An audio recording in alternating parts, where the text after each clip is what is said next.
Waalaikumsalam warahmatullahi wabarakatuh. Ya. Selamat datang, selamat bergabung di mata kuliah Fisika Bangunan 1. Ya. Alhamdulillah pada siang hari ini kita semua dapat bertemu di ruang virtual di mata kuliah Fisika Bangunan 1. Mudah-mudahan kalian semua saat ini ya ada dalam keadaan sehat walafiat. Ya.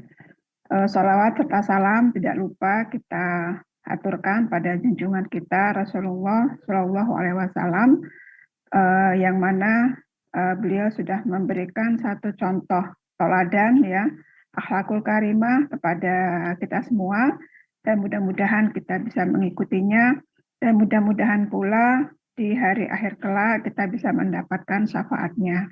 Amin. Amin ya rabbal alamin. Baik. Jadi ini adalah pertemuan kita pertama, tetapi ini merupakan pekan kedua, ya, pekan kedua dari mata kuliah Fisika Bangunan 1. Ini sengaja kelas A, B, C dicampur ya, jadi kalau Zoom ini memang lebih efektifnya kita sama-sama, dan nanti yang akan memberikan materi itu berdua, ya, saya dan Bu Yani, ya. Kebetulan di sini saya mengajar 2 kelas, A dan B. Kemudian Bu Yani mengajar 1 kelas, yaitu kelas C. Ya, sebelum saya mulai, teman-teman mahasiswa semua sudah membaca open learning-nya ya? Sudah ya? Gimana? Sudah pernah membuka?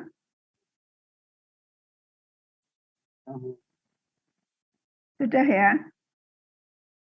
Oke, saya coba. Bu Suharyani. Saya akan jadikan co-host Bu Yani.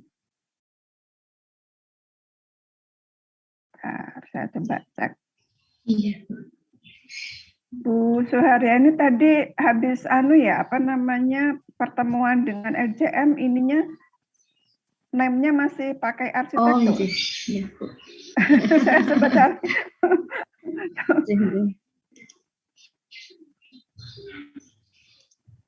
Saya juga oh ya benar-benar ya masih sama dengan ya saya jadikan ya co-host ya Bu ya. Iya. Ya nanti biar bisa share share screen. Oke. Baik ini adik-adik mahasiswa ya coba saya buka open learning-nya sekalian ya. Saya mau cek kira-kira dari sekian mahasiswa ini siapa yang sudah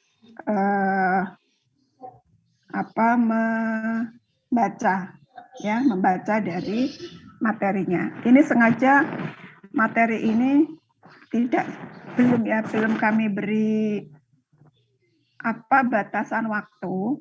Jadi seharusnya ini materi dibaca sesuai dengan waktunya. Jadi misalkan materi yang ketiga itu baru akan dibuka pada pekan ketiga.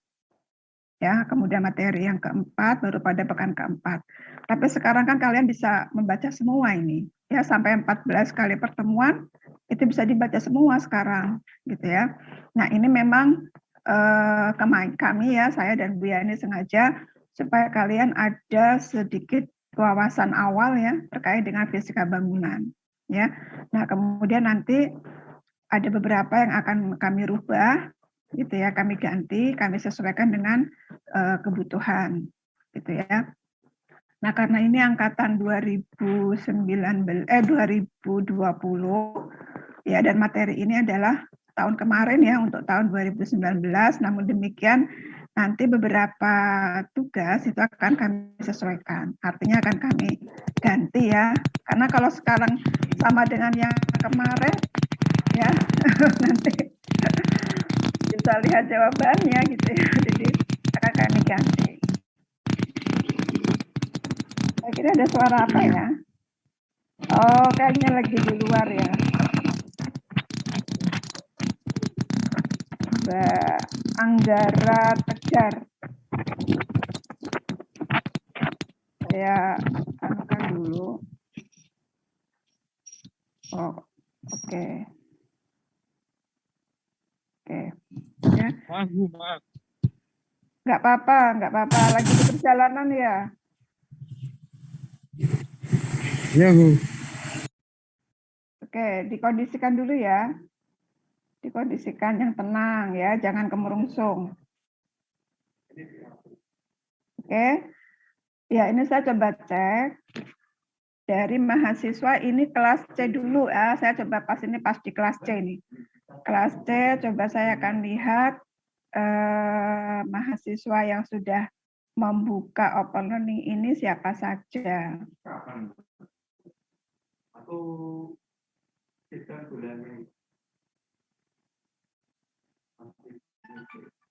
Oke ya, kelas C. Ini bagi yang belum gabung, dimohon segera gabung ya.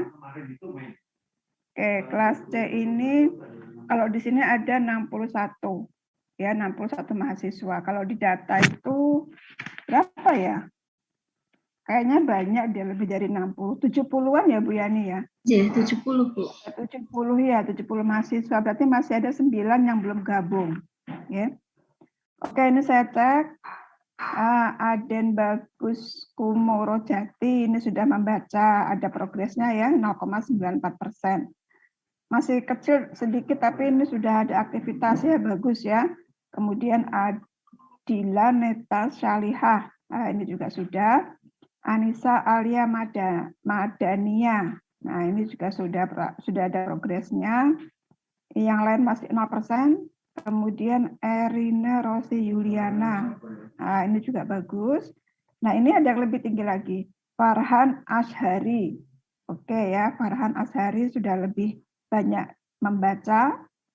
Ya, kemudian Fatimah Az-Zahra, nah ini 0,94%. Oke ya. Wah ini sudah lebih banyak lagi nih. Ida Putri Rahayu, wah ini rajin ini. Ida Putri ya. Ida Putri Rahayu rajin ini sudah sampai 5,66%. Ya sudah lebih bagus lagi. Imam Yuwono 0,94, Irfan Maulana 0,94, Hurul Ain, Ikhtiar Agustin. Ya, bagus. Kemudian Lailin Nailul juga bagus ya. Rata-rata masih 0,94 ya. Marcanda, Marcanda ini artis ini. Marcanda Maya Puspita. Ya, ini juga 0,94. Nah, ini ada yang juga bagus nih, Muhammad Rizky Waskito, 4,72%. Ya. Nah, kemudian ini Nur Jannatu As-Solihah, 0,94. Oke ya, Rifai Muhammad Octavian, 0,94. Rasabila Safa Wibowo 0,94, Sefira Nuraini Sahputri Rosadi 0,94, Setiorini Hairunisa 0,94, Sinta Febriani, nah ini lumayan juga nih 3,77 ya. Syah Abdan Syakur Gayo, nah ini Mas Syakur Gayo ini orang mana nih? Kayaknya orang luar Jawa ya. Solo. Dari mana Mas? Dari Solo. Oh Solo. Oh. Tapi Bapak yang dari Aceh. Oh dari Aceh ya, dari namanya kelihatan ya. Oke ini juga bagus ya, sudah dibaca-baca ya 2,83%. Torik Arafi 0,94, Titik Laraswati 0,94, Tabita Virial Zulfani 0,94, Tasya ini juga bagus ya. Kemudian ini ada yang bagus lagi, Ahsani Firdaus. Oke, ya ini masih banyak lagi. Oke ya. Oh tinggal ini, Yuni Ismawarni. Oke ini dari kelas C ya. Sudah banyak yang membaca, artinya sudah paham kan ya. Sudah paling tidak pertemuan pertama, kedua itu sudah dibaca. Sekarang kelas A. Saya ingin tahu kelasnya saya sendiri kira-kira berapa orang yang sudah aktif membuka open learning. Nah, ini di sini masih 55 orang. Harusnya sudah lebih ya. Kalau tidak salah kelas saya itu ada sampai 60 lebih kok. Ya, 65 atau berapa itu. Oke, ini juga ya. Sama ini Adiwira, Parku Aditya Sahreza, Aliyah, kemudian Anisha, Ana Prastista, Ananda, Ardinta Cahyaning Prastuti, Aulianisa, kemudian Baital atau Alana, Danilo, Yuka Ardi, Fadila Fasa. Tadi paling tinggi kelas C ya, 5, sekian persen. Ya. Coba kelas A ada nggak nih yang sampai segitu? Ini Faris, Rizky, Ganis, ini kebanyakan Ganis belum dibuka nih ya. Daza, Gilang, Halim Perdana, Hatarina, Labibah, Lilis, Lutfia Zulfa, ya, Muhammad Alifuddin. Wah ini kelasnya belum ada yang mengalahkan ini. Naurin, Putri, Rike Fitri, Sinta Setio, Siti Zulaiha, Sidea, Usama, Ubaidillah, Virgina, Zelika. Oh, belum ada ya kelas A. Kelas A paling tinggi tadi 2,8. Oke, kelas B.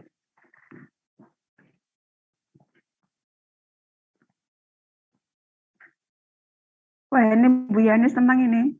Mahasiswanya rajin-rajin. Semoga tidak hanya dibaca saja nggih Bu, tapi juga mencoba dipahami juga. Ya, nggak cuma dibaca tapi dipahami juga ya. Nah, kita lihat yang kelas B nih, kita ada kejutan kan nih kelas B nih. Nah, Adib, Aditya Hisam, Ahlul Karim, Aini Syahla, Amanda, Anissa Rizky, Ardiansa, Aribatun, Aisyah Gita, Cicik, Devista, Dean, Dimas, Fajar, Farhan. Kok nggak ada ya sampai 5 ya? Ida Dwi, Yulianto, Muhammad, Nabil, Nila Rena, Nasyad Kafabi, Raffi, Rizky, Said, Siti Sakina, Surya Kresna, Salsa, Wahyu Wicaksono, Widya Nurosidati, Yuli, Zain, Zafran. Oke, tidak ada yang melebihi dari siapa tadi kelas C? Saya penasaran, saya buka lagi nih kelas C.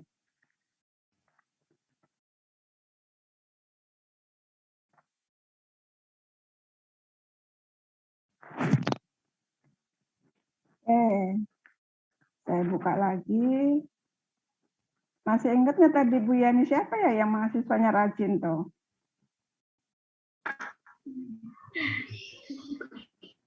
Siapa lupa tadi saya namanya. Saya cek lagi. Saya penasaran ini. Bentar.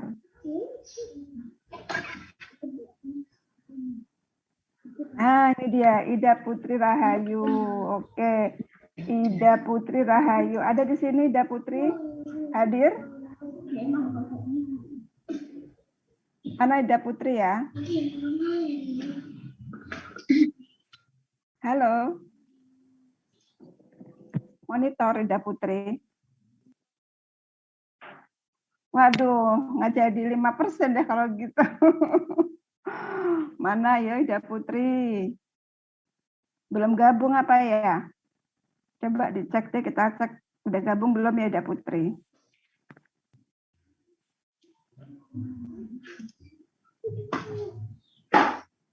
Oke. Ya, kayaknya belum ada ya.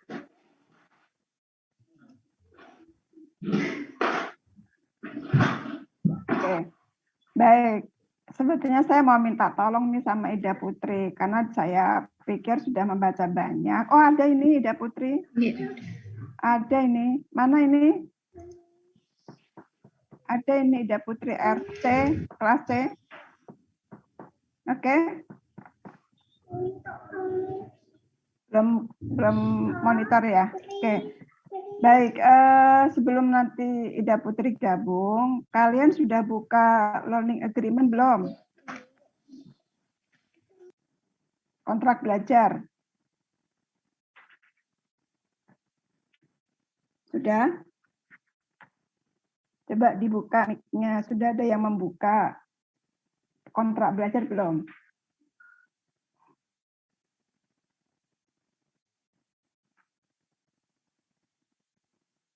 Ya, jadi ini sebelah kiri ini ada home, announcement, read me first, kemudian learning agreement. Learning agreement ini tolong dibuka, ya, kemudian masukkan data-data di dalamnya, ya.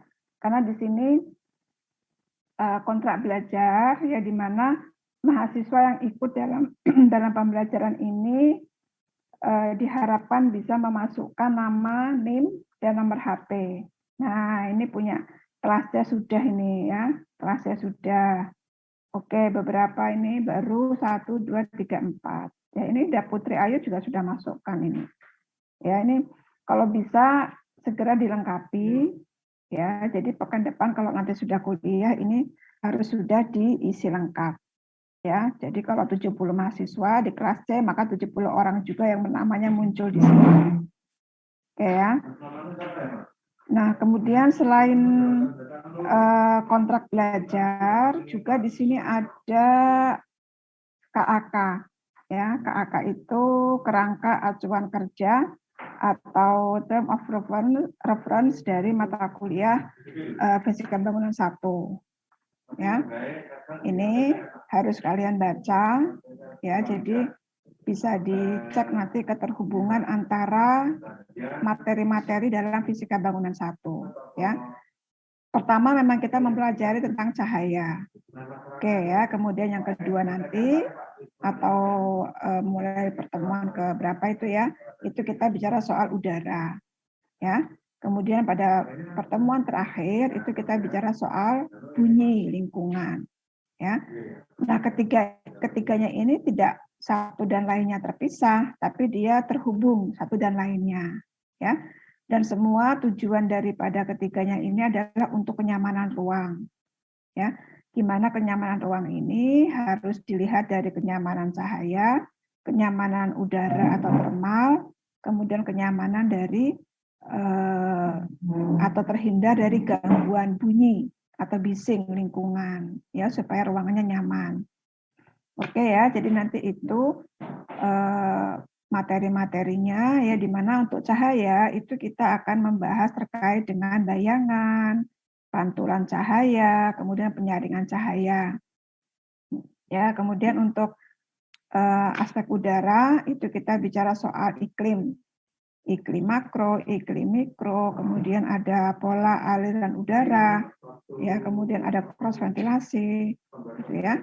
Kemudian untuk lingkungan atau kebisingan lingkungan itu ada, kita mempelajari tentang tingkat kebisingan, macam-macam kebisingan itu apa saja, ya. Dan ini nanti dari aspek cahaya dan udara itu kita akan mengukur, ya, mengukur. Ini semua ada rumusnya loh ya, ada hitungannya, gitu ya. Nah, untuk cahaya dan udara kita harus mengukur bagaimana sih lubang cahaya yang efektif, baik itu untuk bisa memasukkan cahaya maupun untuk pergantian udara yang bersih, yang sehat, gitu ya. Kemudian juga terkait dengan kebisingan, ya, seberapa besar sih lubang udara itu bisa kita buat supaya bising itu tidak terlalu banyak masuk ke dalam ruang, ya. Atau kira-kira tidak cuma lubang, mungkin dimensi atau ukuran dari ketebalan dinding, atau mungkin bagaimana solusi untuk menghindari kebisingan, gitu ya. Itu nanti bisa dilihat keterhubungannya juga dengan udara dan cahaya, ya. Nah, semua ini pastinya ada implikasinya dalam desain, ya. Selain tadi desain lubang udara, juga desain jarak bangunan, ya, terhadap sumber bising. Kalau sumber bising itu kebanyakan atau umumnya itu datang dari arah jalan raya, gitu ya, maka seberapa jarak antara bangunan dengan jalan raya harus kita buat, gitu ya. Nah, kalau misalkan lahannya sempit, gimana Bu? Lahannya sempit, mau nggak mau ya bangunannya dekat dengan jalan gitu. Nah, ya nggak apa-apa gitu ya, tapi tetap kita bisa punya solusi ya, punya solusi gimana supaya kebisingan itu tidak masuk ke dalam rumah ya. Nah, kemudian juga berkaitan dengan jarak antar bangunan gitu supaya nanti ada pola udara yang baik yang bisa masuk ke dalam rumah kita. Ada jarak bangunan supaya nanti pantulan cahaya matahari itu masih tetap bisa masuk ke rumah kita. Ya. Jadi soal jarak itu sebetulnya yang menjadi poin penting ya dalam memberikan solusi terhadap permasalahan yang berkaitan dengan udara, cahaya maupun kebisingan. Ya. Oke. Jadi itu term of reference-nya ya. Jadi sebenarnya ada sih file yang lebih jelas lagi nih, kalian bisa download nanti ya. Nah, ini mata kuliah ini itu dilengkapi dengan praktikum sebetulnya ya. Ada praktikum fisika bangunan. Nah, selama 2 tahun mulai tahun 2020 ya, kita tidak ada praktikum karena memang COVID ya, kita tidak boleh hadir di kampus. Tapi semester ini karena sudah 25% pembelajaran itu dilakukan secara offline ya, tatap muka. Jadi kalau seandainya memungkinkan ya kalian yang ada di Solo ya kita bisa praktikum ya. Tetapi yang jauh-jauh dari Solo ya mungkin di luar kota walaupun itu ada di Jawa Tengah sekalipun itu tidak usah memaksakan diri untuk datang.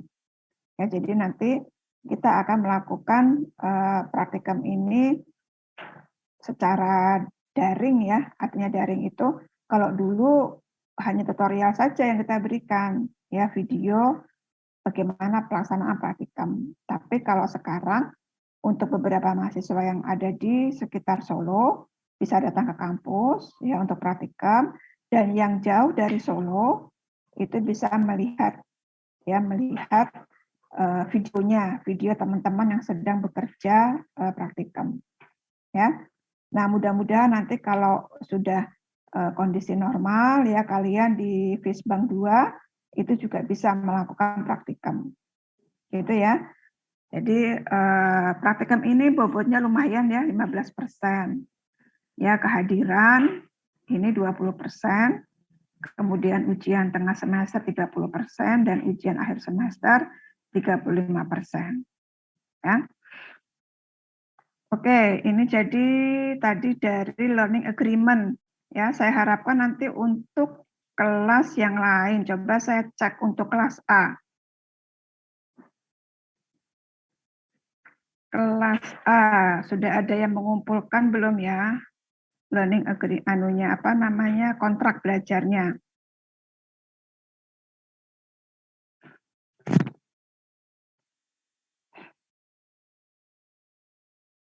Oke.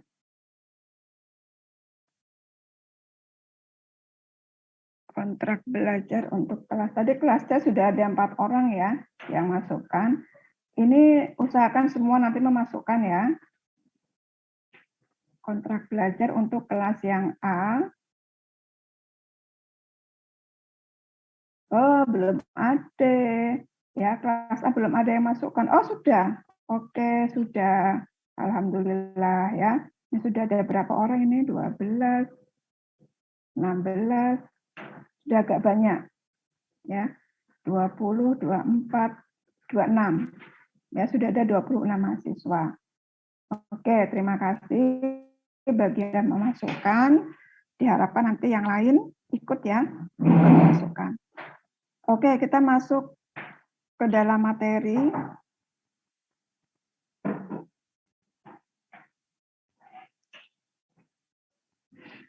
Oke, sampai sebelum saya masuk, saya buka ininya, materinya. Mungkin ada yang mau ditanyakan dulu. Silakan.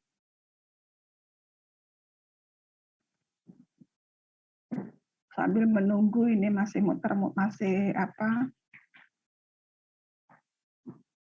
masih perlu waktu buat membuka.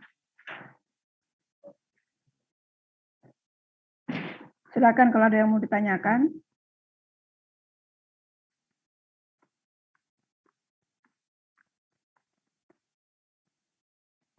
Tidak ada. Oke. Ya, sekarang apa sih pentingnya kita belajar fisika bangunan? Nah, kira-kira apa nih? Coba kalian buka aja mic-nya, kemudian menjawab. Silakan. Apa sih arti pentingnya kita harus belajar fisika bangunan?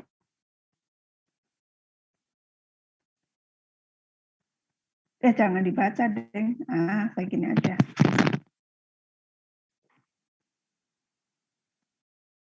Apa ya?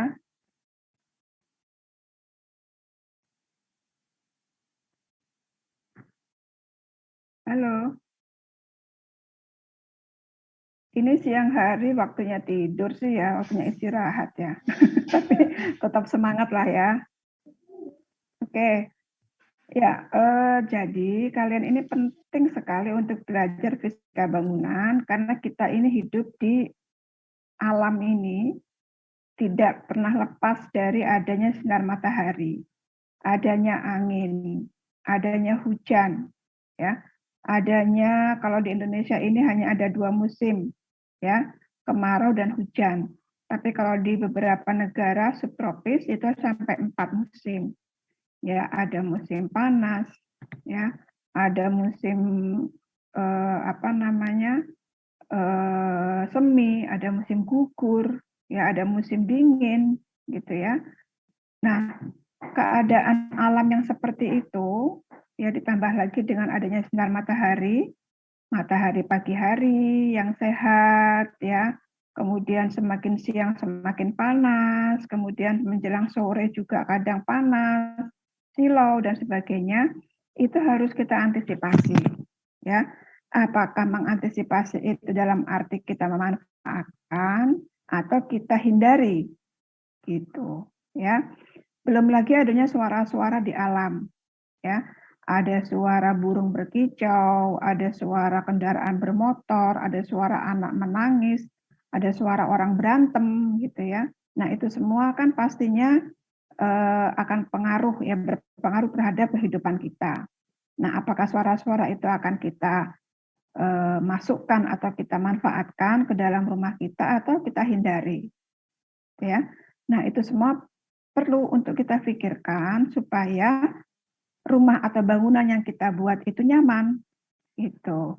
Nyaman, terhindar dari kebisingan, ya.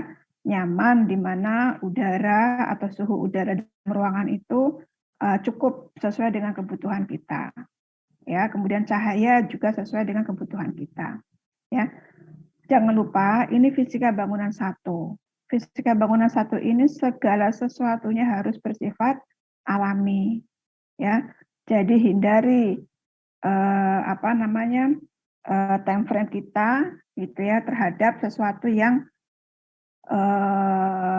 masa sekarang itu kan kebanyakan semua kenyamanan itu dibuat dengan AC misalkan, ya, atau dengan lampu-lampu. Nah, itu untuk sementara ini di fisika bangunan 1 hindari itu semua. Ya, jadi kita kembali ke alam. Cahaya lampu kita hindari, penggunaan AC kita hindari. Jadi kita semua nyaman dibuat karena adanya alam, karena kita berinteraksi dengan alam, ya. Oke, ini ya. Jadi fungsi untuk mempelajari ya ini supaya kita bisa mengetahui, gitu ya, mengetahui segala sesuatu yang ada di luar, apa yang bisa kita manfaatkan untuk kenyamanan atau ada yang kita hindari supaya tidak mengganggu kenyamanan, ya. Oke. Nah, Materi pertama adalah berkaitan dengan cahaya, ya, cahaya alami. Oke, kita semua tahu bahwasannya Allah ini menciptakan alam ini, ya, menciptakan matahari, di mana cahaya matahari ini tentunya bisa kita manfaatkan, gitu ya. Nah, kalau kita misalkan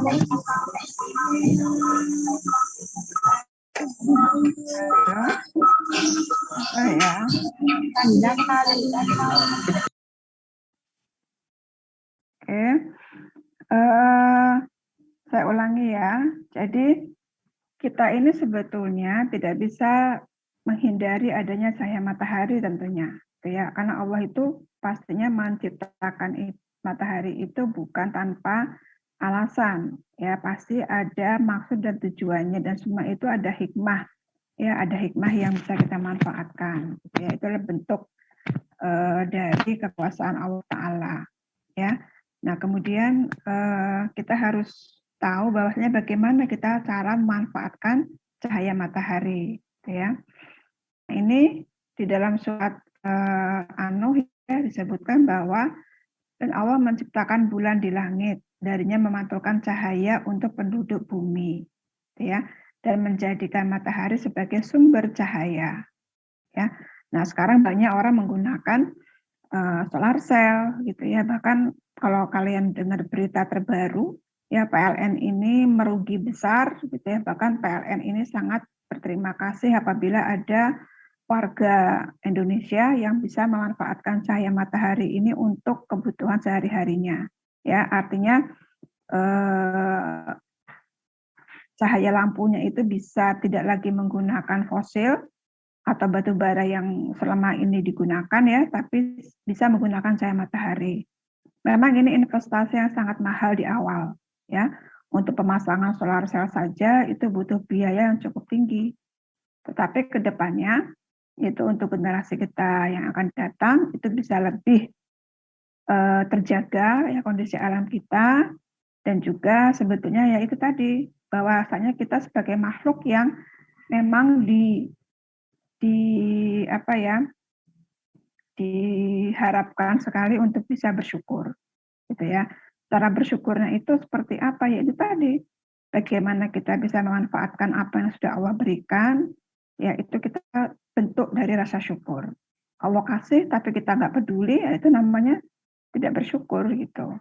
Ya, jadi dengan menggunakan cahaya matahari ini untuk kebutuhan pencahayaan baik itu siang dan malam hari, ya, maka itu merupakan salah satu bentuk dari rasa syukur. Loh, kok matahari bisa dipakai untuk malam hari, Bu? Ya iya kan pakai solar cell. Ya, solar cell itu kan bisa dipasang, ya, dia nanti cahaya matahari itu dari energi cahaya itu menjadi energi listrik, ya, nanti ada alatnya, ya, terminalnya itu yang bisa mengubah menjadi energi listrik, kemudian nanti bisa dimanfaatkan untuk cahaya lampu, untuk mungkin kipas angin gitu ya, atau mungkin air, pompa air gitu dan sebagainya.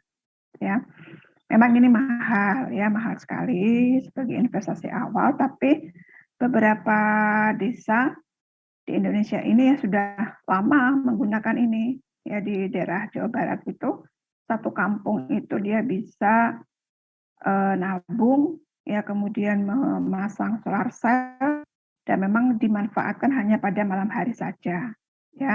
Sementara pada siang hari ya mereka memaksimalkan cahaya matahari. Jadi pada saat malam hari untuk aktivitas tidur mungkin setrika ya, atau mungkin untuk TV, lampu, baru dia menggunakan cahaya listrik yang berasal dari cahaya matahari, ya, dari solar cell maksudnya. Oke ya. Oke, kemudian kita pun juga harus bisa melihat gitu ya, bahwasanya cahaya alami ini ya berasal dari matahari tentunya, dan dia sangat dipengaruhi oleh kondisi iklim. Ya, jadi ketika dia tidak ada penghalang, gitu ya, maka kita bisa mendapatkan cahaya pagi terutama ya pagi hari. Ya, matahari pagi itu sangat sehat ya, apalagi kemarin ketika COVID sedang ganas-ganasnya itu kita dianjurkan untuk berjemur. Ya, berjemur jam 10 pagi ya.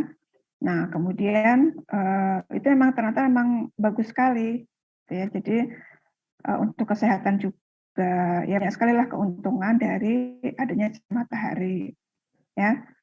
Nah, tetapi selain dari aspek kesehatan, dari aspek-aspek yang lain ya, kesegaran tubuh, artinya physically untuk badan kita, ternyata secara visual pun cahaya matahari itu juga penting ya untuk kita pikirkan. Bagaimana dia bisa memberikan cahaya ke dalam ruang yang itu bisa menambah aktivitas kita ya, kemudian kita lebih bisa lebih produktif lagi dalam setiap aktivitas kita ya. Jadi secara psikis dia pun juga, atau matahari pun juga memberikan pengaruh ke kita ya. Bisa dibayangkan ya, ketika ada matahari terang tapi rumah kita gelap ya, tidak ada cahaya yang masuk ke dalam rumah, itu rasanya tuh kita kayak nggak apa ya, jadi kayak kita tidak leluasa ya, kita tidak leluasa baik itu beraktivitas ya maupun juga mungkin semangatnya juga kurang gitu ya. Jadi memang penting sekali ya cahaya itu, karena dia juga secara psikis ya bisa mempengaruhi kondisi kita. Oke ya. Oke, nanti ini bisa kalian baca sendiri. Nah, ini bisa kita lihat juga beberapa cahaya ya, jadi spektrum cahaya. Oke, spektrum cahaya ini setiap matahari yang kita peroleh itu ternyata dia memberikan warna-warna yang berbeda-beda. Ada warna ungu, biru, hijau, kuning hingga merah. Ya, pelangi ya, magic wave biru. Nah, dan ternyata warna-warna cahaya matahari ini itu kalau dari ilmu kesehatan ya, dari ilmu kesehatan, ilmu psikoterapi, itu ada pengaruhnya loh dalam psikis setiap manusia. Ya, jadi ternyata warna-warna yang cenderung biru, cenderung ungu itu memberikan efek ketenangan, ya, ketenangan pada kita, jiwa kita. Sementara warna-warna yang cenderung ke merah, orange itu memberikan kita efek apa ya, secara psikis itu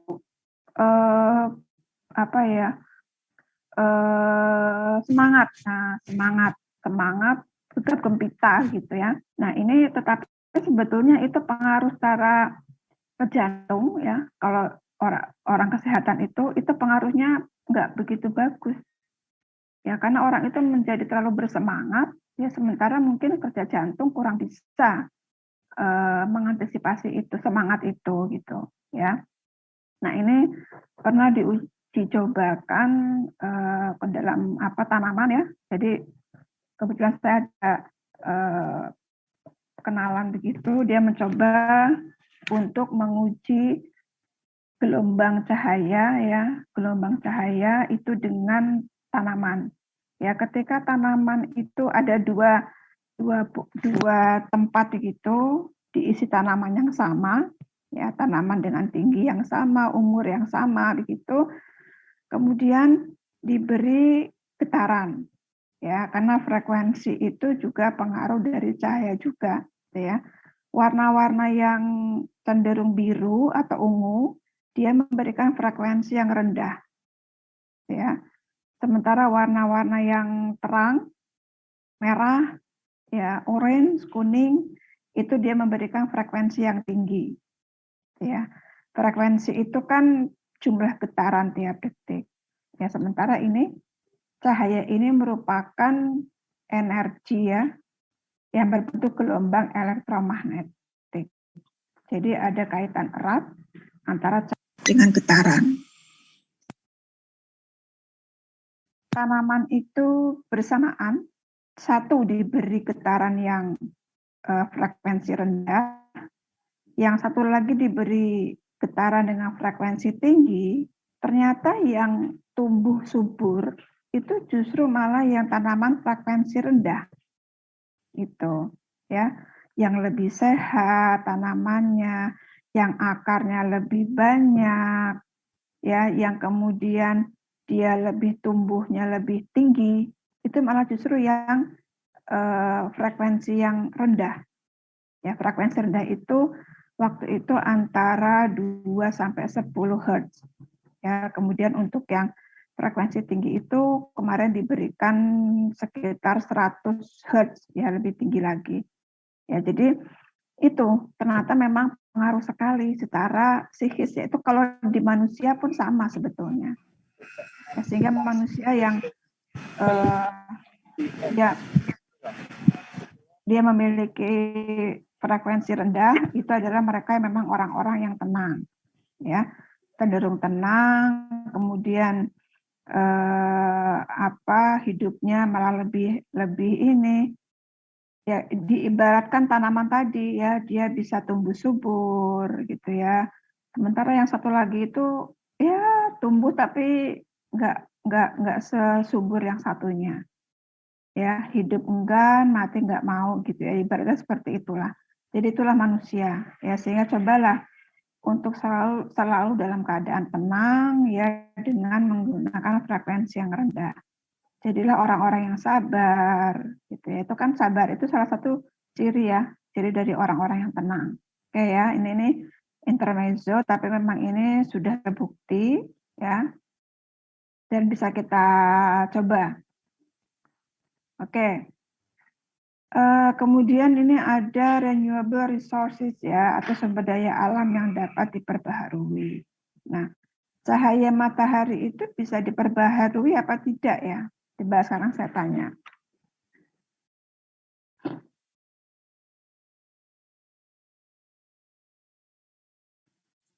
Cahaya matahari, bisa. Gimana caranya memperbaharui matahari? Tidak bisa, Bu. Tidak bisa, ya. Ya, karena kita itu kan ini ya, jadi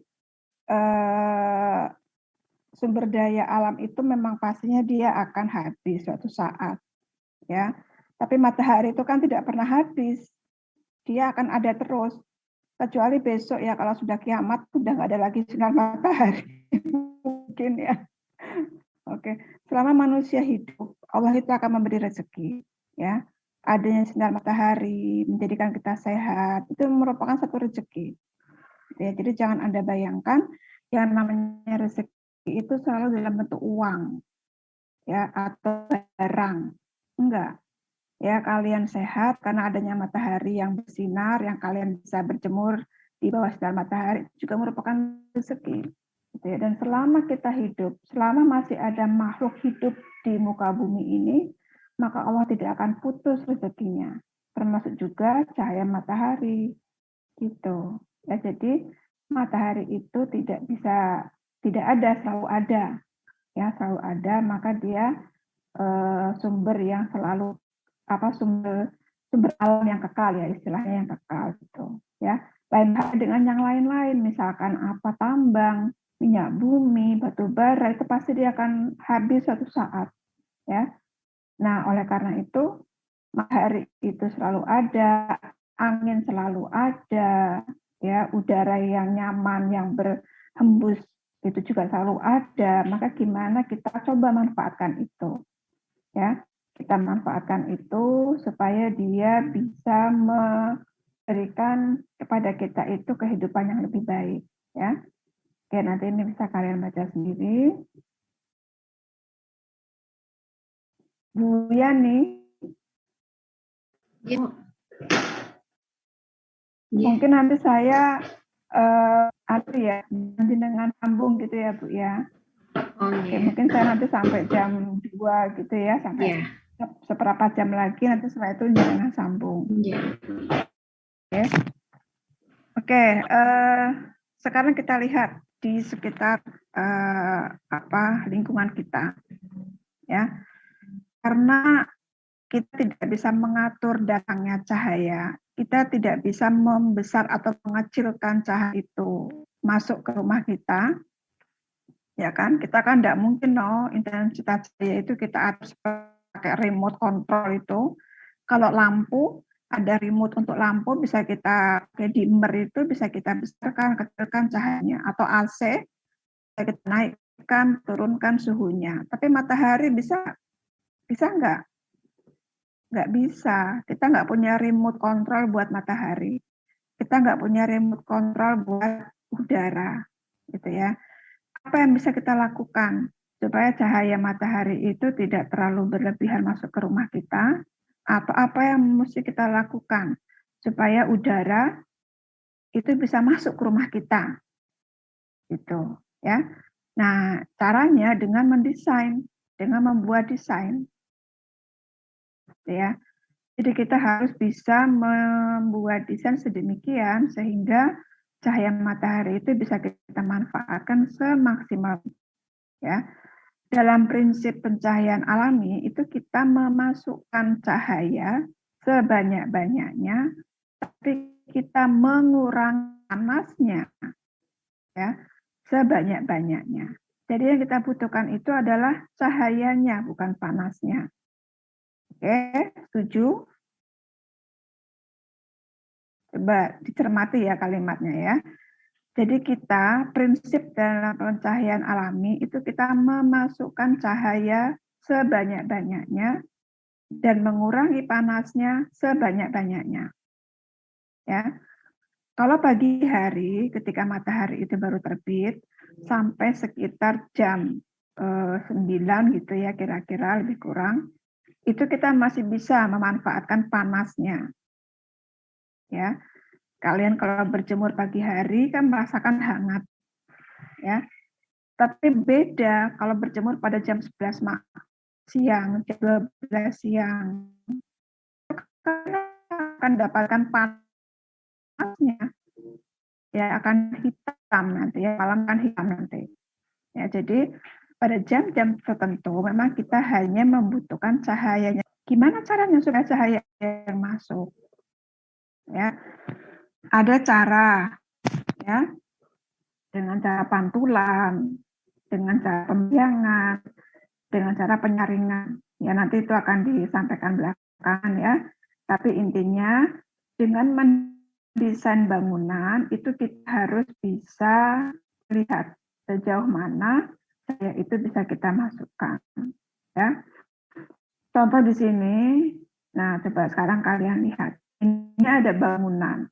Dia diberi lubang-lubang jendela ya, untuk masuknya cahaya dengan kaca-kaca, gitu ya.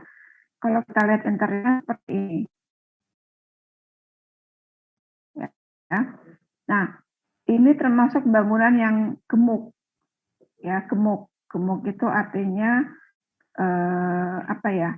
Antara panjang kali lebarnya itu sama gitu ya. Nah, ini cahaya matahari hanya bisa masuk hanya ke ruang-ruang yang dekat dengan jendela saja. Lain halnya kalau bangunan itu ramping, ya ramping. Kalau bangunan itu ramping, maka cahaya matahari yang masuk melalui jendela selatan, gitu ya, dia akan masih bisa diterima oleh ruang yang ada di sisi utara, gitu. Nah, kalau ini bisa dibayangkan, ada matahari masuk, kira-kira dia bisa tembus sampai ruang yang sebelah belakang apa tidak? Ya, mestinya tidak ya. Dia akan terhenti saja pada jarak beberapa meter dari jendela ini. Ya, karena ini bangunan gemuk. Nah, kalau bangunan gemuk memang resikonya seperti itu. Ya, artinya cahaya matahari itu tidak bisa masuk sampai ke ujung ya, sampai ke ujung yang berseberangan dari lubang datangnya cahaya. Gitu. Ya. Nah, padahal dalam pencahayaan alami itu sebaiknya distribusi cahaya itu merata ke seluruh bagian ruang. Nah, sehingga diharapkan bentuk-bentuk yang gemuk ini tidak digunakan. Ya, gunakanlah bentuk-bentuk yang ramping gitu. Ya. hanya saja si arsiteknya dari bangunan ini dia mencoba untuk ini dibikin jendela yang banyak banget ini, ya, supaya setiap ruang itu bisa mendapatkan cahaya matahari. Ya, seperti ini interiornya. Ya. Oke. Ya, jadi usahakan dengan bentuk-bentuk yang ramping. Ya. Nah, sebelum kita masuk ke arah desain, ya ini ada beberapa istilah yang harus kalian pahami. Istilah-istilah ini nanti bisa dibaca saja, ya pengertiannya apa, ya. Ada apakah beda antara cahaya dengan sinar, ya. Kemudian cahaya matahari sendiri itu apa? Ada cahaya langit juga. Kalau cahaya matahari itu jelas ya, jadi cahaya yang kita terima secara langsung. Tapi kalau cahaya langit atau skylight itu adalah cahaya pantulan. Ya, jadi ada istilah bola langit. Jadi langit itu kan bentuknya seperti setengah bola, ya setengah bola, setengah lingkaran, ya. Nah, ketika ada matahari terbit, kemudian semakin siang, maka matahari itu akan diterima oleh bola langit tadi, ya, dan bola langit tadi akan memantulkan cahaya itu untuk menyinari alam. Ya, seperti gambar yang kedua ini, yang biru ini, kita nggak tahu di mana mataharinya ini. Ya, kalau ini jelas. Ya, kalau gambar yang ke-1 ini jelas. Ya, kita bisa lihat mataharinya ada di sini. Tapi kalau yang gambar ini, kita nggak bisa tahu di mana mataharinya. Ya, karena seluruh bagian dari langit ini, ya atau bola langit ini, dia merupakan media media pantul dari sumber matahari itu sendiri. Ya, dan dia menjadi sumber cahaya untuk menyinari bumi itu. Ya. Jadi seperti itu. Nah, sekarang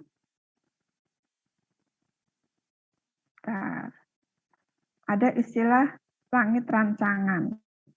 Nah, langit rancangan, luminan cahaya langit yang dijadikan patokan. Jadi maksudnya langit rancangan itu, ini nanti kalian akan rasakan sendiri ketika menghitung atau nanti kalau pas praktikum ya bisa mengukur. Jadi cahaya langit itu kan besarnya itu kan tidak sama ketika dia bersinar dihalangi oleh awan atau terhalang oleh awan, ataukah tidak terhalang oleh awan, itu kan pastinya nanti akan berbeda-beda. Ya, kita bisa mengukur di alam terbuka itu berapa lux. Ya, lux itu satuan untuk cahaya ya. Berapa lux sih ini cahaya matahari sekarang ini, pastinya akan berbeda. Di satu titik dengan titik yang lain mungkin akan berbeda. Ya. Nah, untuk Indonesia itu dijadikan patokannya adalah 10.000 lux. Jadi kalau kalian mengukur di luar ruangan itu untuk langit rancangannya ya atau intensitas cahaya atau kecerlangan, luminan itu kecerlangan ya, kecerlangan cahaya langit yang ada di Indonesia nih ya, kita buat 10.000 lux ya. Jadi kecerlangan ya, luminan itu kecerlangan. Oke, ada lagi istilah iluminan. Nah, iluminan itu adalah banyaknya arus cahaya yang datang pada suatu unit bidang. Jadi misalkan kalian sedang berjemur di halaman rumah, kemudian ada cahaya matahari yang datang pada bidang atau permukaan tanah ya atau permukaan perkerasan di tempat kalian itu berdiri berjemur ya, maka besarnya lumen atau arus cahaya yang datang pada 1 meter persegi ya, 1 meter persegi permukaan bumi yang tersinari itu satuannya adalah lux ya. arus cahaya per 1 meter persegi. Ya, itu adalah log satuannya. Ya, simbolnya adalah E. Oke, kemudian ada lagi istilah faktor cahaya siang hari. Ya, faktor cahaya siang hari itu adalah perbandingan. Ya, perbandingan iluminan ya di suatu titik di dalam ruang dengan kondisi di luar ruangan. Nanti ini akan kalian pahami lebih dalam ya pada hitungan-hitungan nanti di belakang. Ya.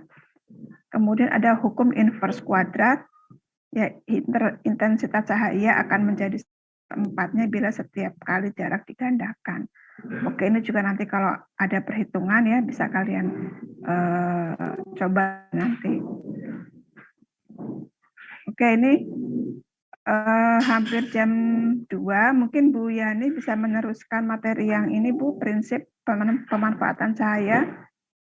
Silakan Bu Yani. Ini saya stop share aja ya, nanti jenengan buka sendiri. Iya. Atau gimana? Iya. Sudah buka. Jenengan sudah dibuka, nanti saya tutup ini. Oh iya, saya buka dulu. Ya, biar nanti nggak terlalu lama menunggu proses loadingnya ya. Iya. Iya, memang agak lama kalau buka. Iya. Mahasiswa ini kira-kira gimana? Ada yang ingin ditanyakan? Silakan.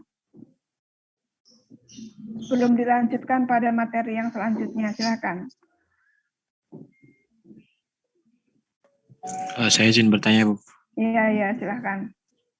Mungkin untuk stupa nanti belum sampai situ, tapi bagaimana dengan bangunan tapak lebar itu untuk kan tadi kan disebutkan kalau misalkan bangunan gemuk itu susah untuk cahaya masuk. Tapi kalau misalkan bangunan tapak lebar itu bagaimana, Bu, untuk mengatasi hal itu agar cahaya tetap maksimal masuk?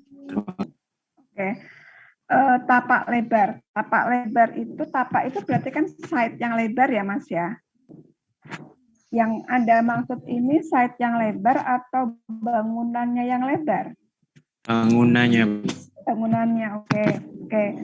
Ya, jadi nanti kalau pas menemukan atau dalam rancangan itu ternyata terpaksanya misalkan ya harus membuat bangunan yang lebar. Nah, sebetulnya solusinya ada, Mas. Jadi cahaya itu tidak saja hanya kita masukkan melalui dinding, tapi cahaya juga bisa kita masukkan melalui atap. Ya, melalui atap. Nanti ada beberapa contoh desain di mana bangunan itu bisa dimasukkan melalui atap. Atau kalau kalian membuka-buka ini, open learning di materi-materi selanjutnya itu ada ya contohnya. Jadi ada clerestories, ada istilah kalau clerestories itu bentuk atap yang dibuat miring ya di bagian tengah, kemudian nanti cahaya bisa masuk pada lubang di bawah atap. Ya, jadi tetap saja cahaya nanti masih bisa masuk ke tengah-tengah ruang. Ya, nah, hanya saja ruangan apa yang ada di bawah atap yang terbuka tadi, gitu. Jangan sampai nanti di bawahnya ternyata kamar mandi gitu ya, atau kamar tidur, mungkin kurang nyaman ya. Jadi paling tidak di bagian bawah atap yang miring tadi itu katakanlah ruang keluarga atau ruang untuk bisa bersantai ya, mungkin ruang makan plus dapurnya gitu ya, itu kan bisa dimanfaatkan seperti itu gitu ya, Mas. Jadi tidak hanya dari dinding saja tapi juga dari atap bisa kita manfaatkan cahaya matahari itu. Gimana, ada tanggapan? Sudah, Bu, terima kasih. Cukup ya. Memang kita harus banyak banyak inovasi ya, mencari-cari desain untuk bisa memunculkan ide-ide bentuk gitu ya. Monggo silakan Bu Yani, ini saya tutup ya.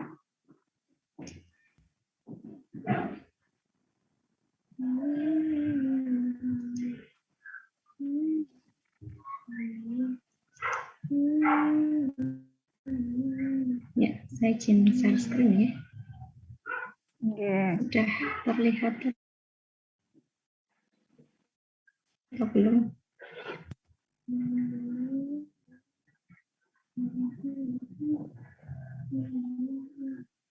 Proses. Proses.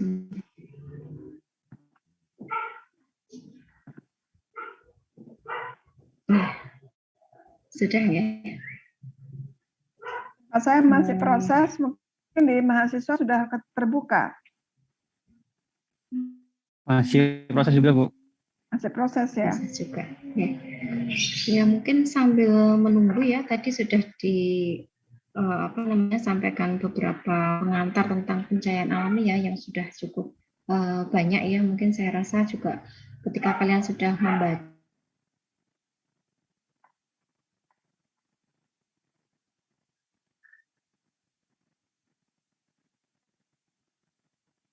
Bu Yani apa hilang ya?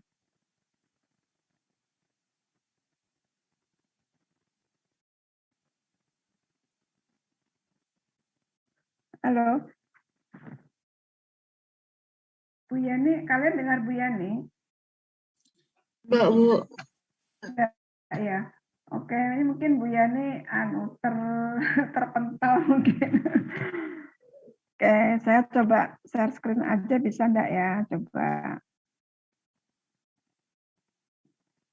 Oke, saya coba share screen saja punya saya. Mudah-mudahan bisa keluar. Bisa keluar? Bisa, Sudah Bu. ya? Oke.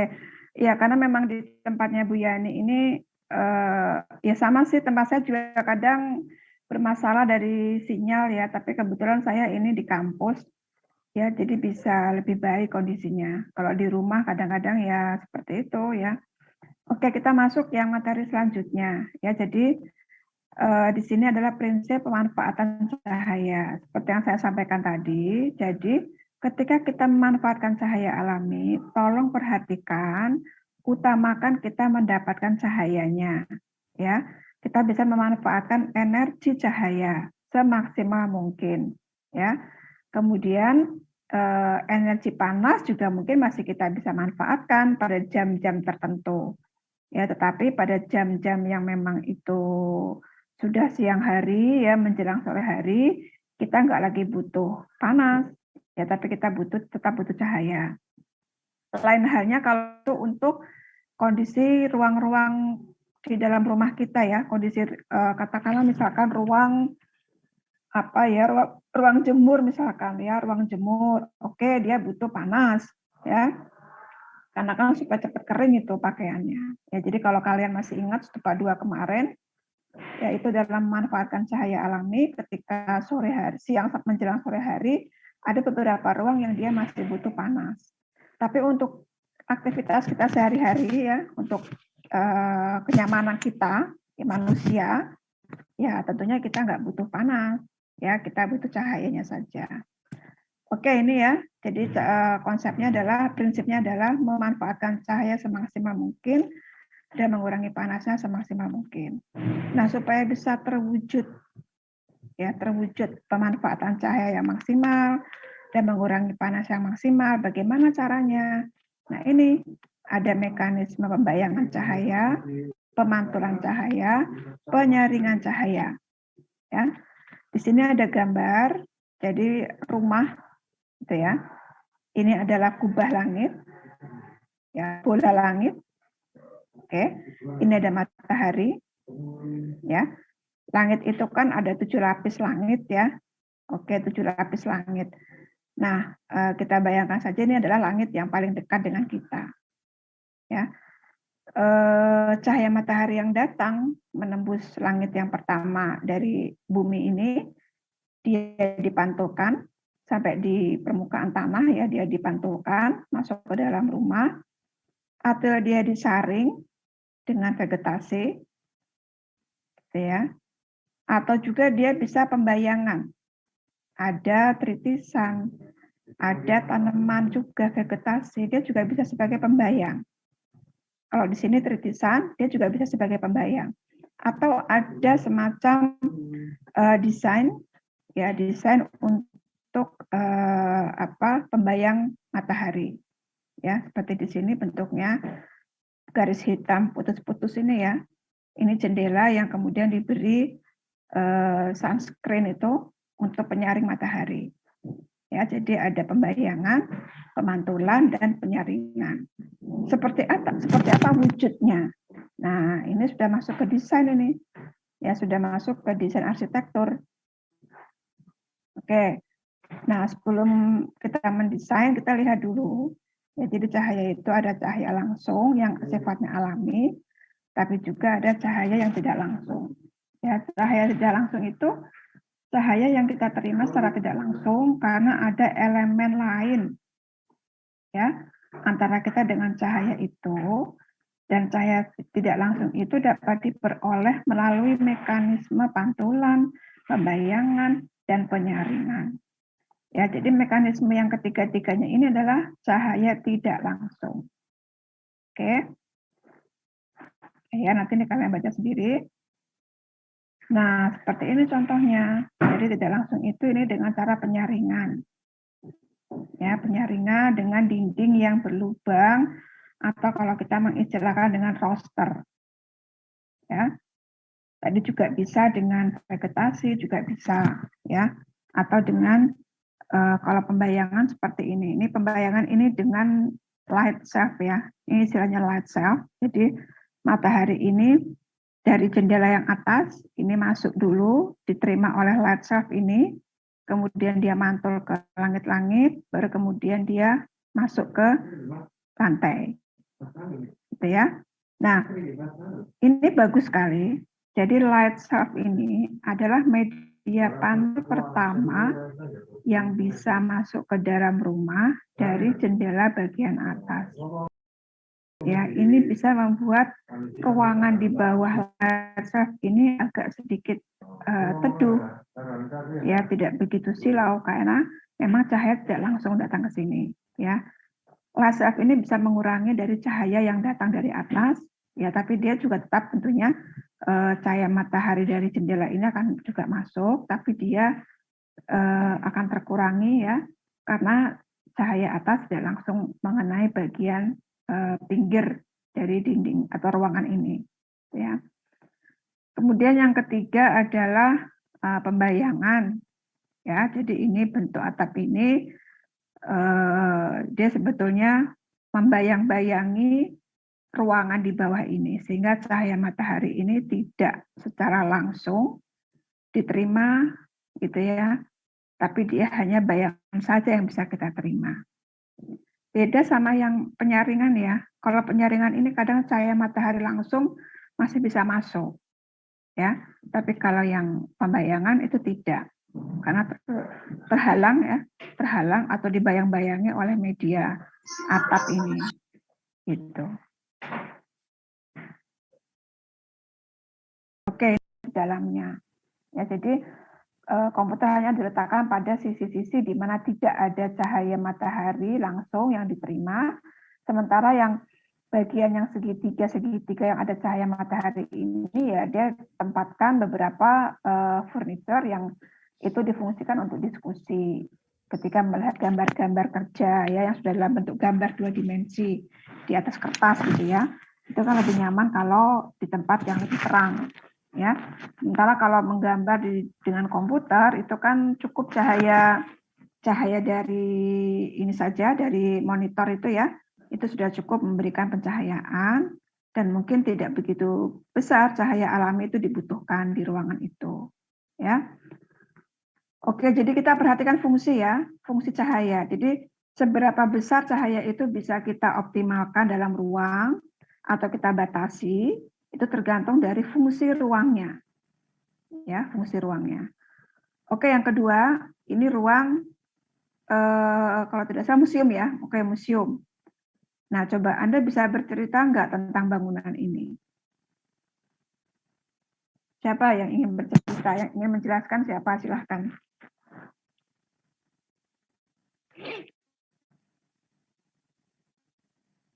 Ya, ini masih pada semangat ya.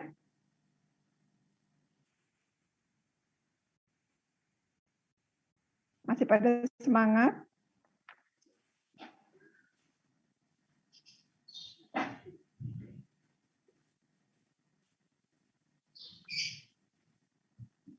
Oke.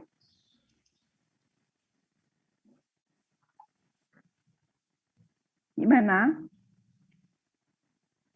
Apakah bangunan museum ini memanfaatkan pencahayaan alami sebanyak-banyaknya dan mengurangi panasnya sebanyak-banyaknya?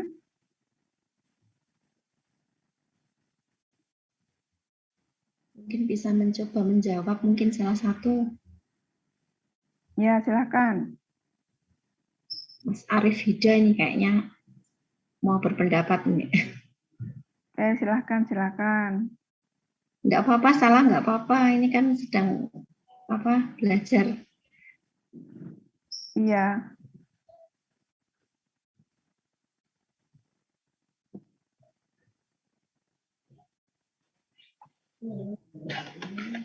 Saya izin berpendapat, Bu.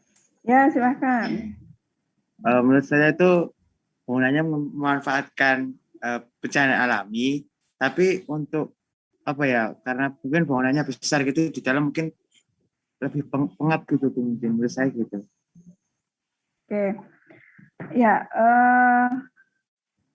ini bangunannya besar karena memang di dalamnya itu kan banyak barang-barang yang dipamerkan ya. Dan namanya ruang pameran itu kan harus memberikan sirkulasi yang leluasa kepada pengunjung, ya kan? Sehingga kalau bangunan itu dibuat sempit, sirkulasinya tidak bisa bebas. Ya, sehingga memang dibikin sedemikian rupa supaya orang itu bisa nyaman bersirkulasi dan melihat-lihat pameran, ya. Nah, kita perhatikan memang kalau dilihat cahaya alami itu kan hanya sedikit masuk nih, ya. Ini, saya coba ya. Oke, kita perhatikan di sini hanya ada jendela di sini, ya. Kemudian di depan ini, ya kan? Nah, kemudian di sini ada pintu masuk, ya. Kemudian di belakang ini. Oke,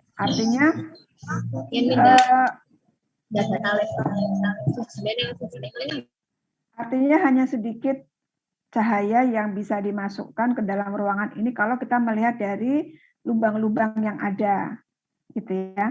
Tapi kita perhatikan di dalam ruangan ini semua atapnya menggunakan atap berwarna putih, ya kan? Menggunakan atap berwarna putih.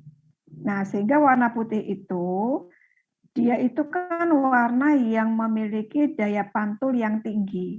Ya, warna putih itu memiliki daya pantul yang tinggi.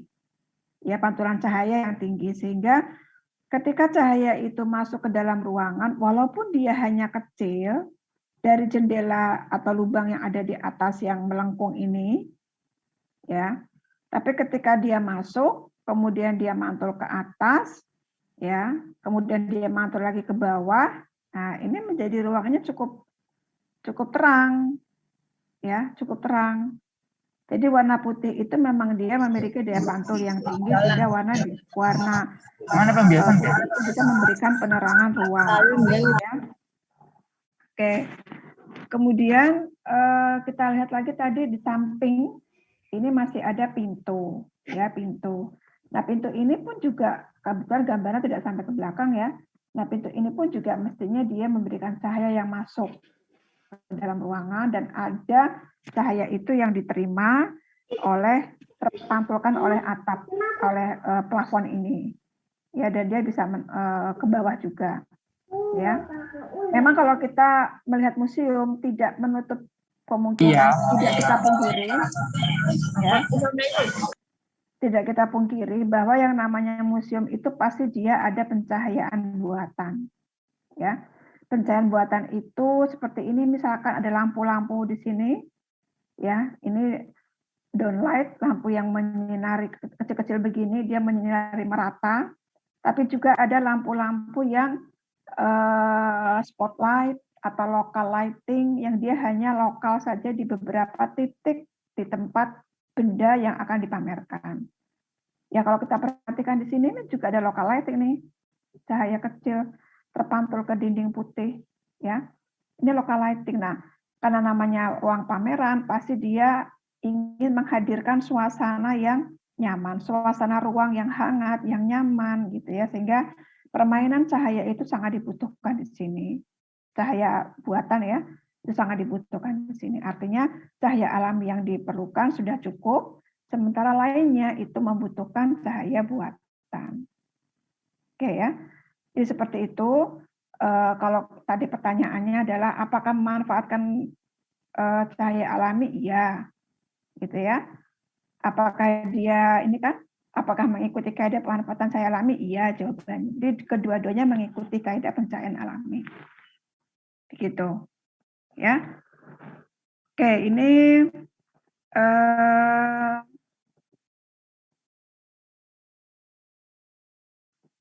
ini kayaknya sudah pertemuan ke ya. Ini sudah pertemuan berikutnya. Coba saya cek di learning modules-nya ini.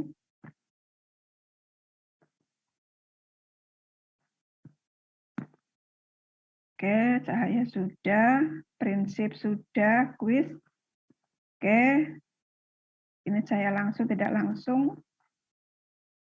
Oke.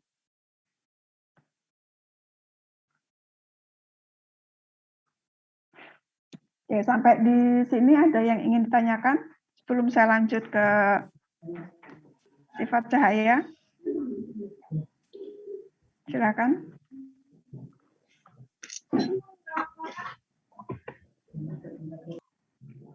Ini sampai jam, tadi kita mulai jam 1 ya, berarti 15 menit lagi. Oke. Nah, ini nih gambar yang tadi, yang pertama tadi saya tampilkan ya. Nah, bisa kita lihat di sini cahaya langsung yang diterima oleh bangunan ini, ya tentunya dia akan memberikan kehangatan ya pada saat pagi hari. Tapi pada saat siang hari, ya mestinya kita hindari panasnya. Ya, dia gunakan berbagai cara, diantaranya adalah dengan shading, ini ya dengan desain shadingnya. Tapi juga untuk bentuk yang seperti ini, ya dinding yang masif, kemudian beberapa titik diberi bukaan yang hanya kecil saja dengan bentuk-bentuk yang cukup unik begini. Ini tidak banyak dia memasukkan matahari, ya apalagi panasnya, dia cukup memberikan cahaya sesuai dengan kebutuhan dari fungsi ruang di dalamnya. Ya ini seperti ini kondisinya.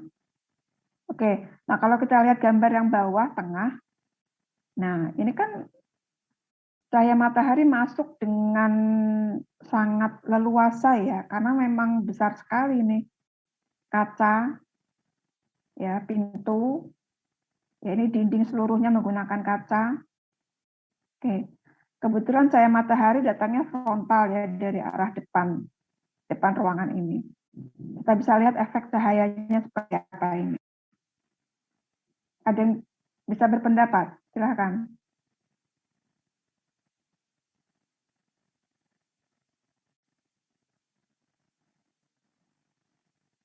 Mana? Panas ya? Kesannya panas sekali ya? Setuju nggak? Setuju. Ya, panas ya. Ya, jadi kita hati-hati. Kayaknya kita pengen deh ngerancang rumah itu supaya cahaya mataharinya itu masuk dengan leluasa gitu. Tapi ternyata panas. Kalau pagi hari sampai jam 9 begitu nggak masalah ya. Tapi kalau sudah menjelang siang itu sudah panas banget ruangannya, silau, panas. Ya. Nah, ini bisa kita berikan solusi dengan berbagai cara ya, misalkan tadi menggunakan shading atau kita menggunakan kisi-kisi ya, kisi-kisi untuk bisa memberi penyaringan cahaya supaya tidak masuk ke seluruhnya ke dalam ruangan. Oke. Oke, ini ada tugas ya di sini. Coba kalian posting desain bangunan yang menarik ya untuk di-share, kemudian sama-sama nanti kita diskusikan. Ya, tentunya bangunan yang kalian nanti upload di sini adalah bangunan yang dia memanfaatkan cahaya alami. Oke, paham? Oke. Oke ya, ini menjadi tugas pertama ya. Ini tugas pertama, tolong nanti ini dikerjakan. Dan ini saya beri waktu 1 minggu ya. Oke, saya beri waktu 1 minggu. Ini saya coba atur waktunya. Ya nggak ada seminggu ya, sampai hari Ahad lah ya. Karena kan hari Senin sudah kuliah lagi, dan kita kan akan diskusi itu. Jadi kalau bisa ya hari Ahad sudah bisa dikumpulkan. Oke, sebentar ini saya coba atur waktunya dulu. Ya, jadi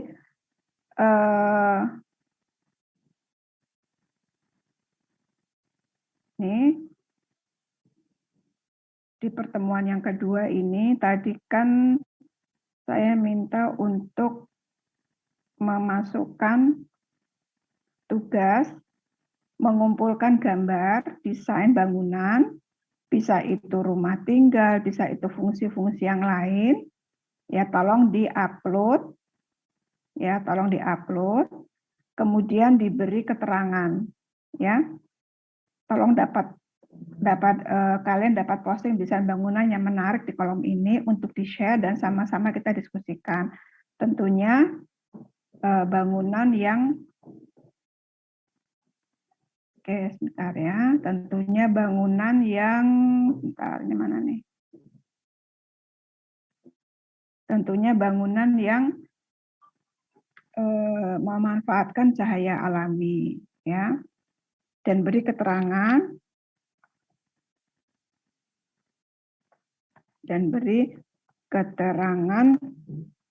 cukup 1 paragraf saja ya tentang bangunan yang diposting tersebut. Oke. Ya, jadi cukup 1 paragraf saja tentang bangunan yang diposting itu. Oke ya. Kemudian untuk waktu,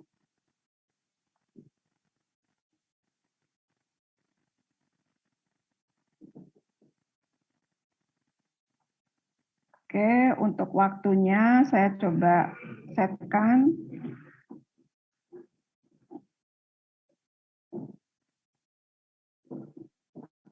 Oke, ini tidak bisa ya.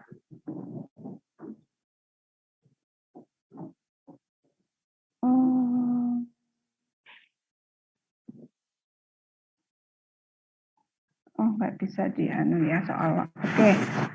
Oke, nanti waktunya 1 minggu ya. Jadi nanti kalian ini ketika mengerjakan itu dalam waktu 1 pekan, jadi misalkan hari Minggu ya, Minggu hari Ahad tanggal berapa itu? Hari Ahad tanggal 20. Ya, diupload. Nanti hari Seninnya kita diskusi. Ya.